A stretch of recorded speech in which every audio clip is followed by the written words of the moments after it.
The next day, the sun shone, and Coraline's mother took her into the nearest large town to buy clothes for school. They dropped her father off at the railway station. He was going into London for the day to see some people. Coraline waved him goodbye. They went to the department store to buy the school clothes. Coraline saw some day glow green gloves she liked a lot. Her mother refused to get them for her, preferring instead to buy white socks, navy blue school underpants, four grey blouses, and a dark grey skirt. But mom, every day everybody at school's got grey blouses and everything. Nobody's got green blouses.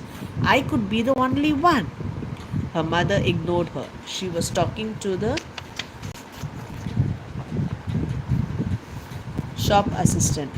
They were walking about which kind of pullover to get for Coraline and were agreeing that the best thing to do would be to get one that was embarrassingly large and baggy in the shop, that one day she might grow into it. Coraline wandered off and looked at a display of Wellington boots shaped like frogs and ducks and rabbits. Then she wandered back. Coraline, oh, there you are. Where on earth were you? I was kidnapped by aliens, said Coraline. They came down from outer space with ray guns, but I fooled them by wearing a wig and laughing in a foreign accent, and I escaped. Yes, dear, now I think you could do with some more hair clips, don't you? No. Well, let's say half a dozen to be on the safe side, said her mother. Coraline didn't say anything. In the car on the way back home, Coraline said, what's in the empty flat? I don't know. Nothing. I expect it probably looks like our flat before we moved in. Empty rooms. Do you think you could get into it from our flat? Not unless you can walk through bricks, dear. Oh, they got home around lunchtime. The sun was shining, although the day was cold. Caroline's mother looked in the fridge and found a sad little tomato and a piece of cheese with green stuff growing on it. There was only a crust in the bread bin. I did better dash down to the shops and get some fish fingers or something, said her mother. Do you want to come? No, said Caroline. Suit yourself, said her mother, and left. Then she became then she came back and got her purse and car keys and went out again. Caroline was bored. She flipped through a book, for her mother was reading from about native people in a distant country. How every day they would take pieces of white silk and draw on them in wax, then dip the silks in dye, then draw on them more in wax and more, the then boil the wax out in hot water, and then finally throw the now beautiful cloths on a fire and burn them to ashes. It seemed particularly pointless to Caroline, but she hoped that the people enjoyed it. She was still bored and her mother wasn't yet home. Caroline got a chair and pushed it over to the kitchen door. She climbed onto the chair and reached up. She clambered down and got a broom from the broom cupboard. She climbed back on the chair again and reached up with the broom. Chink! She climbed down from the chair and picked up the keys. She smiled triumphantly. Then she leaned the broom against the wall and went into the drawing room. The family did not use the drawing room. They had inherited the furniture from Caroline's grandmother, along with a wooden coffee table, a side table, a heavy glass ashtray, and the oil painting of a bowl of fruit. Coraline could never work out why anyone would want to paint a bowl of fruit. Other than that, the room was empty. There were no knickknacks on the mantelpiece, no statues or clocks, nothing that made it feel comfortable or lived in. The old black key felt colder than any of the others. She pushed it into the keyhole. It turned smoothly with a satisfying clunk. Coraline stopped and listened. She knew she was doing something wrong. and she was trying to listen for her mother coming back, but she heard nothing. Then Coraline put her hand on the doorknob and turned it. And finally, she opened the door. It opened onto a dark hallway. The bricks had gone as if they had never been there. There was a cold, musty smell coming through the open doorway. It smelled like something very old and very slow. Coraline went through the door. She wondered what the empty flat would be like, if that was where the corridor led. Coraline walked down the corridor uneasily. There was something very familiar about it. The carpet beneath her feet was the same carpet they had in their flat. The wallpaper was the same wallpaper they had. The picture hanging in the hall was the same that they had hanging in their hallway at home. The carpet beneath her feet was the same carpet they had in their flat. She knew where she was. She was in her own home. She hadn't left. She shook her head, confused. She stared at the picture hanging on the wall. No, it wasn't exactly the same. The picture they had in their own hallway showed a boy in old fashioned clothes staring at some bubbles. But now the expression on his face was different. He was looking at the bubbles as if he was planning to do something very nasty indeed to them. And there was something peculiar about his eyes. Coraline stared at his eyes, trying to work out what exactly was different. She almost had it when somebody said Coraline. It sounded like her mother. Coraline went into the kitchen where the voice had come from. A woman stood in the kitchen with her back to Coraline. She looked a little like Coraline's mother, only her skin was white as paper, only she was taller and thinner, only her fingers were too long and they never stopped moving, and her dark red fingernails were curved and sharp. Coraline, the woman said, is that you? And then she turned round.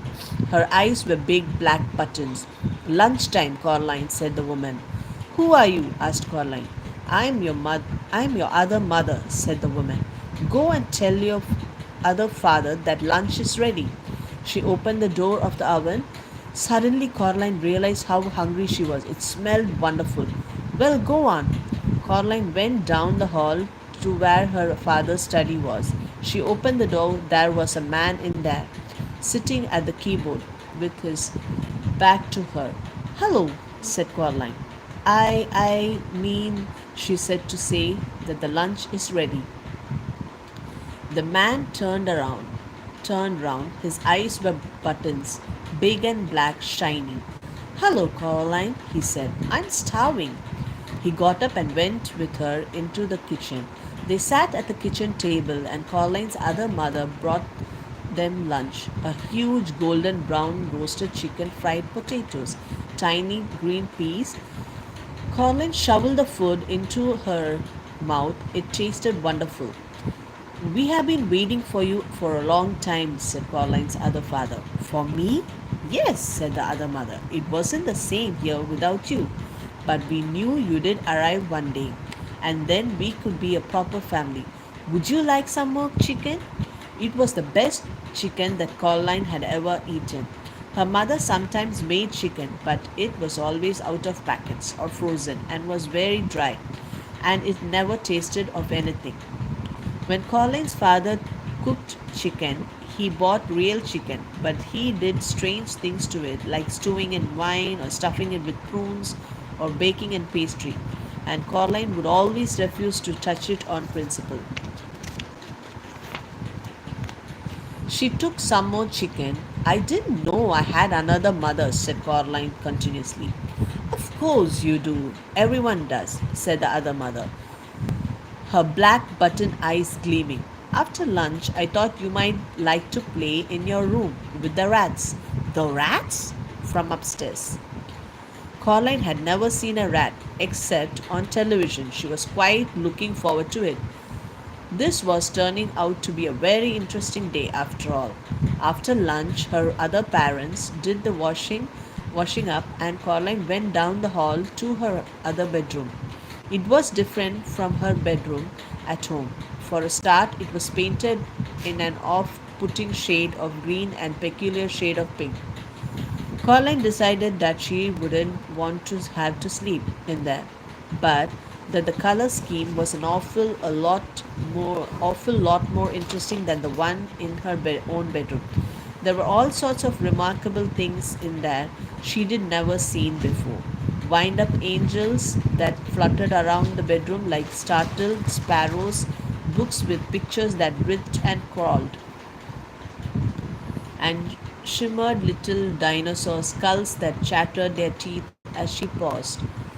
A whole toy box filled with wonderful toys. This is more like it, though Coraline. She looked out of the window. Outside, the view was the same one she saw from her own bedroom. Trees, fields, and beyond them, on the horizon, distant purple hills. Something black scurried across the floor and vanished under the bed. Coraline got down on her knees and looked under the bed. 50 little red eyes stared back at her. Hello, said Coraline. Are you the rats? They came out under the bed, blinking their eyes in the light. They had short suit, black fur, little red eyes, pink paws like tiny hands, and pink hairless tails like long, smooth worms. Can you talk? She asked. The largest, blackest of the rats shook its head. It had an unpleasant sort of smile. Coraline thought, well, asked Coraline, what do you do? The rats formed a circle.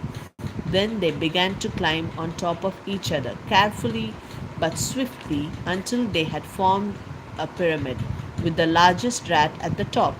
The rat began to sing in high, whispery voices. We have teeth and we have tails, we have tails, we have eyes.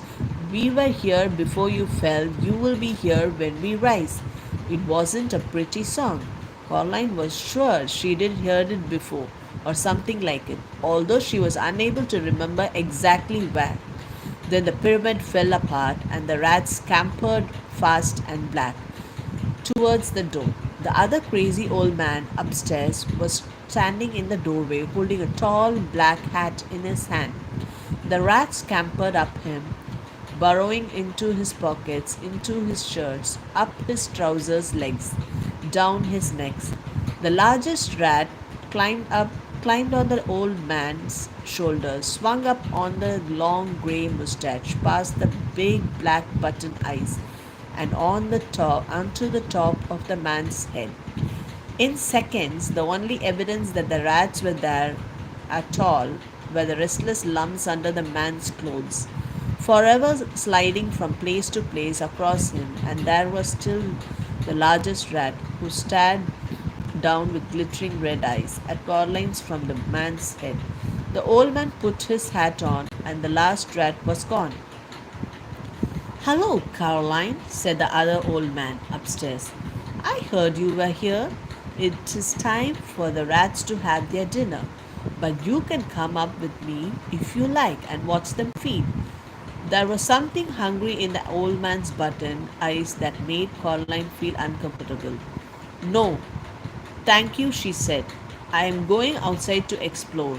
The old man nodded very slowly.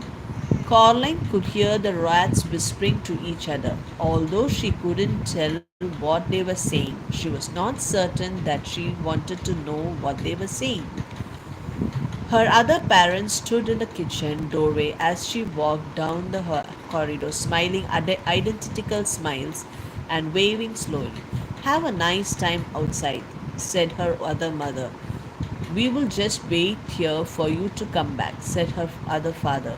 When Caroline got to the front door, she turned back and looked at them. They were still watching her and waving and smiling.